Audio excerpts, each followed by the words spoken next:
What's up, you guys? I do apologize. I was trying to do a live stream using OBS and using YouTube, and it just didn't work out the way I wanted it to. So I do apologize for that. But, I'm just going to be sharing y'all what I believe in, and, you can comment, you can say whatever you like.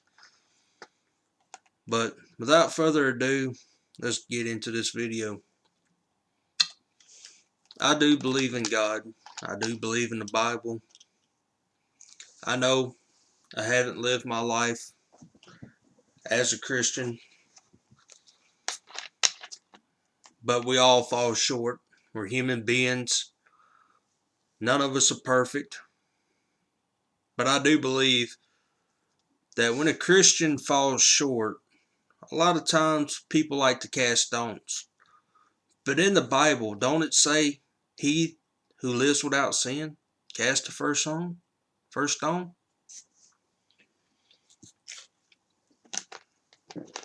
And I believe that's what a lot of us are doing. I myself is guilty.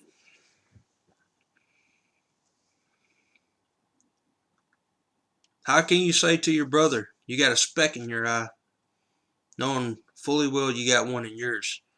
Take the one out of your eye first, then help your brother that has one in his. You see, I grew up in a Baptist church. Went there with my grandmother because that's where she went to church at. When I went to church with my mom, it was a Pentecostal church. So I was pretty much going to two churches growing up.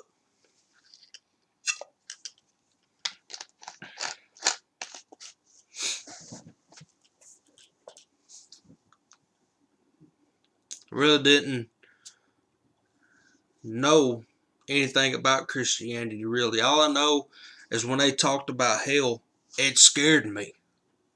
And I'm like, I don't want to go to hell, so I gave my life to God right away at a young age.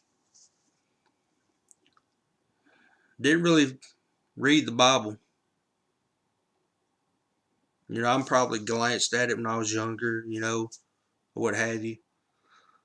But to be blunt and honest with you, I really didn't get into Christianity until I was 16 years old. Well, actually, let me rephrase that.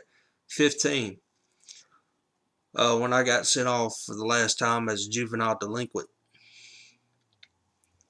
And y'all all know, what happened in my past. I've shared it with y'all.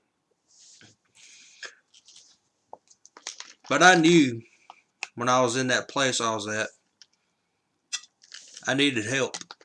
I needed deliverance. I needed peace.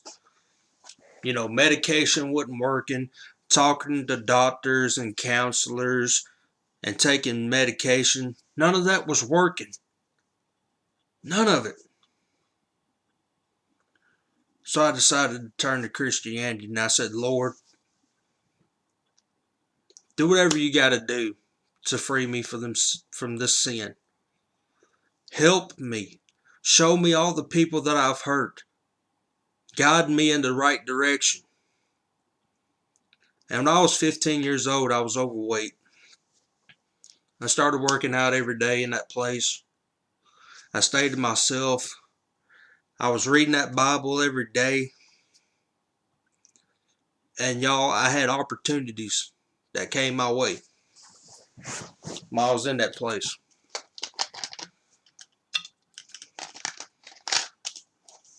I went to church. I went to a church group called Epiphany. I was doing my best to attend each time, somebody came in and preached the gospel. I was listening to it. Every day I would thank God. I would pray every day. Work out, listen to Christian music. I would always try to keep my relationship close with God. And I was taking it seriously. And God helped me. He honestly did. When I got out of that place, I believe it was late January. I believe it was the 29th or 30th. of 2008.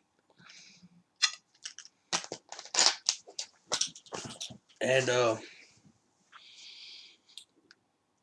got my first job when I was 16. Yeah, I was still on disability. And yeah, my brain couldn't keep up with the simple stuff, which is embarrassing. But I got that job. But where it all went downhill, because I remember the last prayer I said before I left that place, I said, God, please don't let me turn out to be a wolf in sheep's clothing. Which meant, don't let me be this person again. Please, just don't let me be this person that I'm leaving in the past. But it went all downhill when I got into a relationship.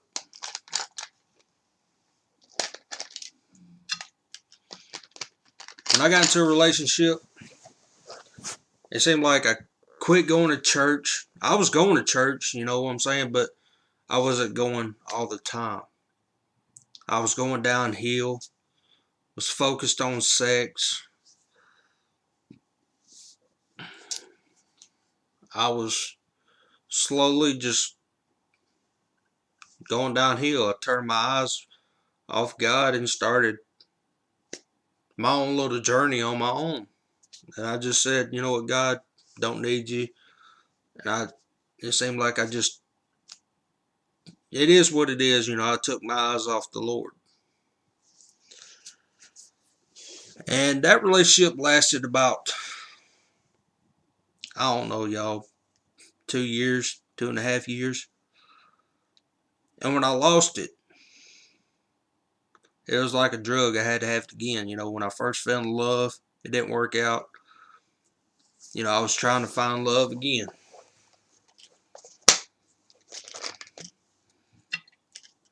When I should have just stopped looking, stopped getting on social media, stopped getting on dating sites, and I should have just stopped everything and just said, you know what, Lord, I need you. I'm sorry. But I did none of that. I just kept doing the route that I was going. And then I got married for the first time between 20 and 21 years of age. And anybody that knows me knows that relationship didn't go well. I done things that I wasn't proud of, and I made my mistakes. And each time that I was single, I would talk to, different women, and some women were like, yeah, you're a nice guy. Sure, we can give this a shot. And they was pretty much feeding me stuff that I wanted to hear instead of being honest and truthful about everything. And I remember, like it was yesterday, I was so upset, man. Was so upset. One, I couldn't keep a job for nothing, no matter how hard I tried. Because each time I got fired from a job, I would go searching for a new job. I was trying to do what I could. Because when I was working, y'all, I wanted to have my own way of going. I was wanting to do what I had to do. And I just kept failing. And I would fill out 30, 40 applications trying to get a new job. And it was hard for me to get a job. It was hard. But I did what I had to do. I even freaking went off on the road with somebody I didn't even know to make money. One of them was construction. The next one was actually two of them were construction, and the other one was landscaping. But yeah, it seemed like nothing was going my way. I couldn't hold a job. I couldn't find a good woman. I couldn't make nothing of my life. I was pretty much thrashing myself, here I am, a guy that's came a long way in life. A guy that has been physically abused, emotionally abused, had people that he couldn't trust. And all I wanted was to find my love, my happiness, my peace. I never knew what it was like to go, have my own way going, go kick it with my friends or my family, you know. But I did have my cousin that I hang out with and people that I went to school with. My cousin taught me how to drive. My mom taught me how to drive. But, I was scared of my mom, so, I rarely got to drove since. But I'm thankful that, she let me, at least taught me how. And then I got to hang out with a guy that I considered Uncle Buck. He knows who he is. And I would hang out with him. And, we would talk and stuff. But I remember I got so sick of everything. So I'm like, God, I know you know what's best for me. Honestly, I probably don't even know what I want. But Lord, I just want a woman that will not give up on me. A woman, no matter how bad I am or how bad I screw up, she's always going to be there for me. Lord, give me a wife. Give me a child. And I'll never ask you for anything ever again. No matter if it turns out good, no matter if it turns out bad, Lord, just please let me have this. And then I got my old lady that I'm with now and have been with for 5 years, even though it's been a rocky road. With all the things that's happened, all the hell that I put her through, with my mistrust, my anger, and everything else. With all the stuff she's put up with me, she hasn't left yet. Now, don't get me wrong. We both have our moments. We've all had we've all done our mistakes and what have you. But something happened. We're down to just me, her, my son, and my other son living with me. Well, us, rather. Her son and then the child we have together. That's the only ones that live here now. And I remember listening to Phil Robertson. Y'all should know who Phil Robertson is, the one from Duck Dynasty. And I was listening to his podcast that they do on YouTube and Spotify called Unashamed. And I was listening to it. Was on our way to good old Tennessee to, get out of the house and do things. And my old lady ended up buying us a Bible and some things to do together. And this one's called The Bible Promises for Life for Men. And I've been reading it. And I've been trying to do what I can to live my life right, even though I do slip up.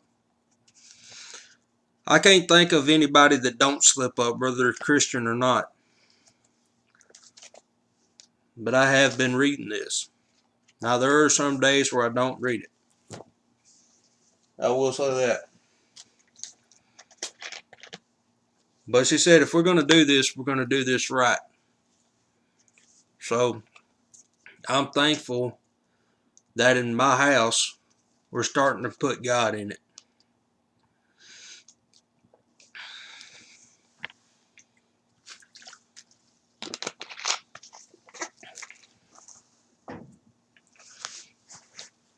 I'm not here to preach at y'all or anything like that, but I'm just sharing y'all my experience.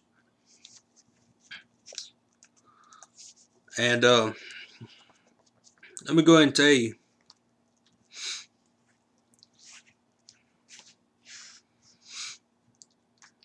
I think that's what we need is God back in our lives.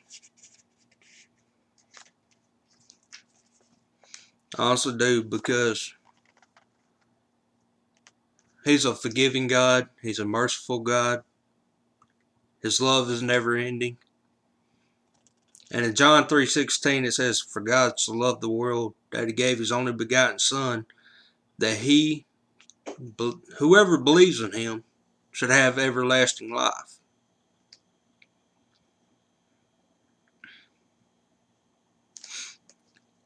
I had a lot of people come to me in the past, old timers, and say, "You need to preach to these young people. We're getting old. And when our time comes, we need somebody to pick up the pieces and continue to do God's work." And I would sit there and say, "Listen here, I'm more of a sinner than I am a saint. I cuss. I watch pornography. I am a Christian. I don't live it. If they wouldn't listen to you, what makes you think they're going to listen to me?" You know, so I'm giving it a shot.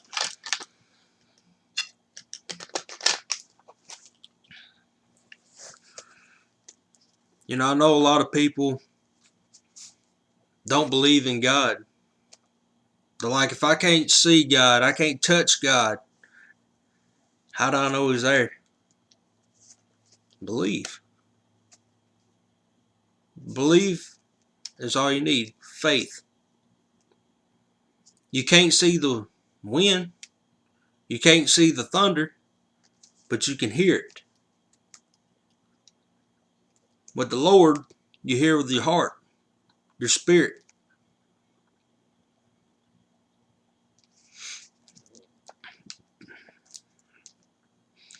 I know a lot of people, including myself, that went through life, hell and high water and back, went through a lot of stuff in life. But I also know there's a lot of people out there that had it worse. You know, they joined gangs, sell drugs, deal drugs, OD'd, committed suicide, thoughts of suicide, cutting themselves, hanging around with the wrong type of people.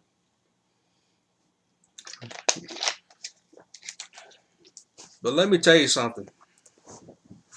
A therapist, a doctor, a psychologist, wherever you want to put it, or how you want to put it, your mama, your daddy, your aunt, your uncle, your grandpa, your grandma, your cousins, your friends, your boyfriend, your girlfriend, fiance, husband and wife, all they can do is give you advice. Alright? That's all they can do. And it's up to you whether or not you want to hear it or not. Alright? Taking drugs, committing suicide, hanging around with the wrong type of people is just going to make things worse. Why don't you try something you haven't tried and read a Bible? Why don't you try it? Because everything else has failed you. Why don't you pick up something you ain't tried? Why don't you try reading it? I want to read to y'all something. Because I know that, you know, it's something that may help you. Who knows? You know, it don't hurt to try.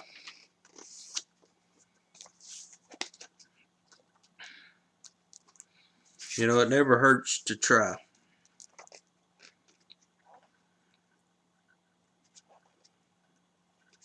I probably just misread that that number there.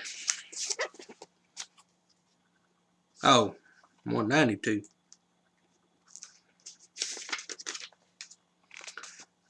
Loneliness. This comes from Deuteronomy chapter 31, verse 6. At least that's what it says in here. He will not leave you or forsake you. The Lord Himself goes before you and will be with you. He will never leave you nor forsake you. Don't be afraid. Do not be discouraged.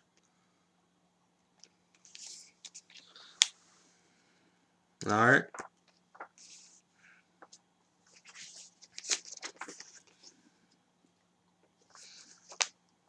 And then for worrying, because I know a lot of people worry, including myself. You know,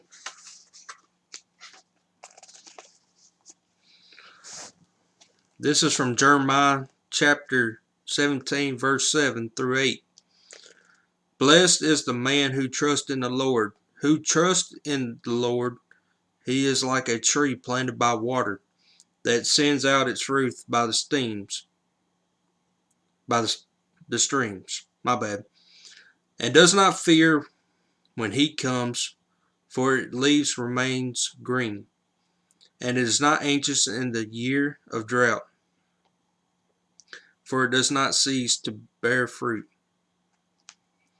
You're blessed when you're at the end of your rope. With less of you, there is more God in His rule. That was Matthew chapter 5, verse 3. This is also Matthew chapter 6, verses 25 and 26. This is why I tell you, don't worry about your life, what you will eat or what you will drink, or about your body, what you will wear. Isn't life more than food, the body more than clothing? Look at the birds of the sky. They don't sow or reap or gather into barns, yet your heavenly Father feeds them. Aren't you worth more than they?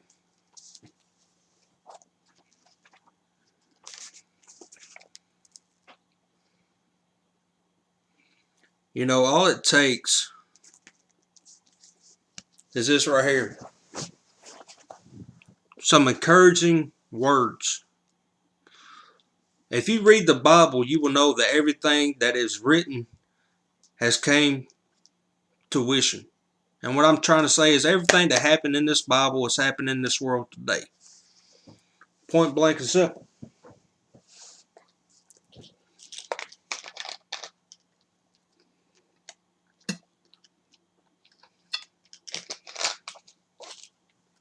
Think about it like this. We're all related. We're all children of God. Adam and Eve.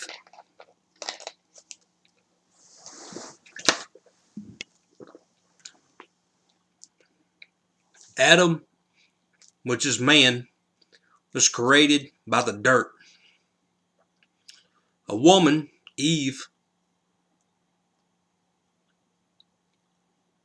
God casted a deep sleep upon Adam, took his rib, and made a woman.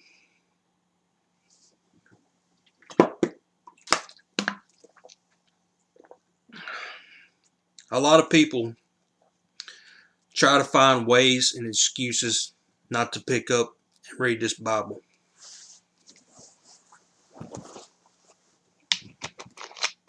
A lot of people like to judge and criticize. Let me tell you something. I said it earlier. We're all human beings. We all fall short.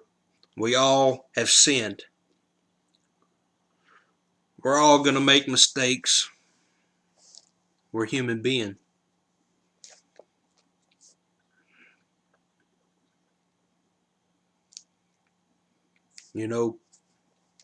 I myself am not perfect. I myself am a Christian and has took my eyes off the Lord. But I am trying, excuse me, but I am trying to reconnect with my Maker, my Master, my Father. And it's not going to be easy. It's not going to be easy at all. But isn't it worth picking up this Bible, reading it, and at least trying? I mean, I'll go ahead and tell you, as a Christian, I get jealous. I do. Because I see God doing His work with other people.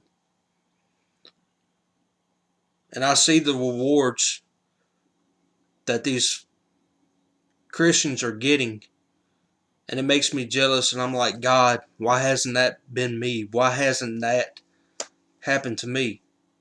It could be because I'm not trying hard enough. It could be because I'm not placing my faith, that I'm having doubt, insecurities, or just giving up and say, you know what? I'm putting the Bible down. I'm done with God. You know, I have gotten jealous. I have gotten jealous. Because, you know, I see Christian biker gangs, you know, delivering their message, spreading the good book, and trying to reach salvation to those who are lost, trying to lead them in the right direction. And I'm like, that'll be so cool to do. And seeing people, you know, doing Christian music, you know, making CDs, and I'm like, dude, that is cool. And I'm sitting there going, I want that. You know, I just want to be able to reach that high success that they've had. And I've become jealous to it. And I'm sitting there going, God hasn't done that for me. You know, and I just give up. And I go back to my old ways, living my life how I want to. And you know, I would blame God, cuss God, and I was like, dude, why can't that be me? I'll go ahead and tell you why it ain't me. Because of me not putting my faith in God. It's always been me taking my eyes off God and doing the things that I wanted to do. Because I was afraid. I was scared of losing what little friends that I've had. I was scared that if I turned away from God, I could keep those people close, that I could keep my love close, my relationship close with people I've had. But let me tell you something. If they can't accept me for who I am and support me through my journey, then they weren't my friends to begin with.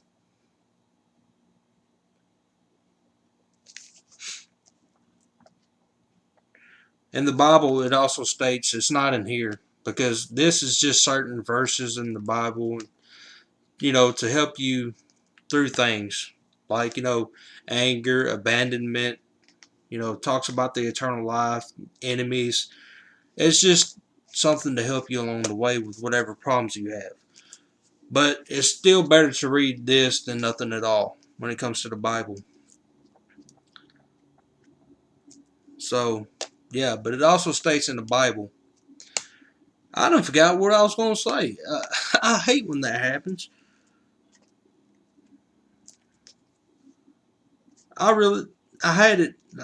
Oh my goodness. This is embarrassing. I had what I was going to say, but it just escaped my mind. I know I was going to say it also states in the Bible, and I had it, and it just went away. Oh man. That's embarrassing.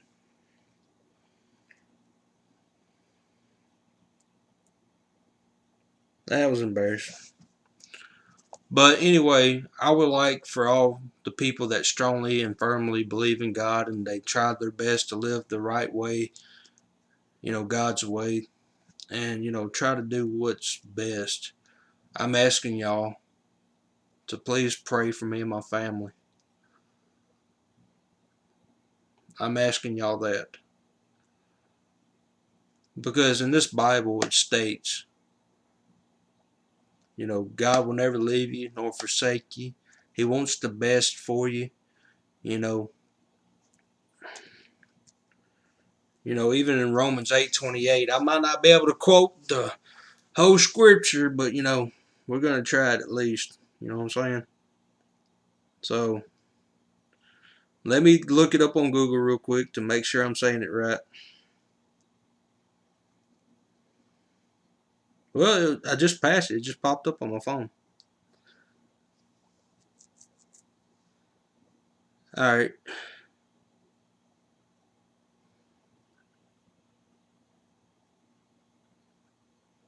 Let me just pop it up. Give me a second. Alright. Alright, it states in the Bible, Romans 8:28, and we know that all things God works for the good, and for those who love Him, who have been called according to His purpose.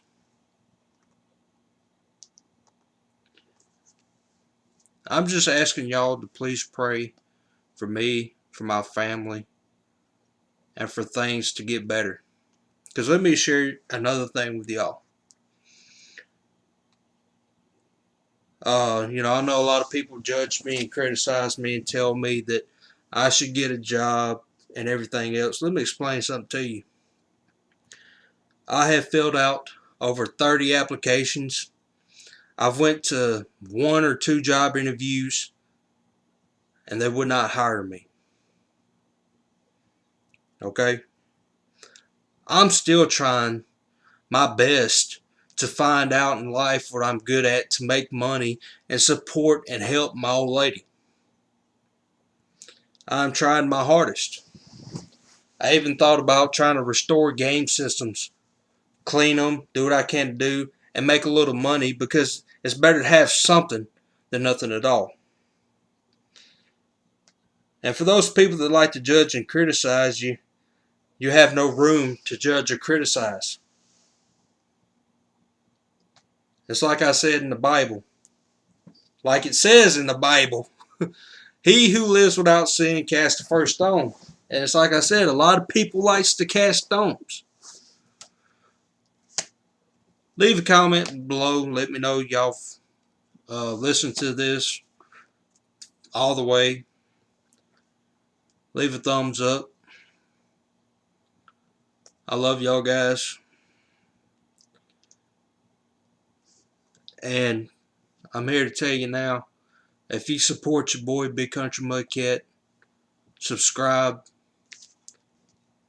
Those who are subscribed, if you support me, stay a subscriber. But if you're not going to support me and you're not going to go through this journey with me, I wish you the best.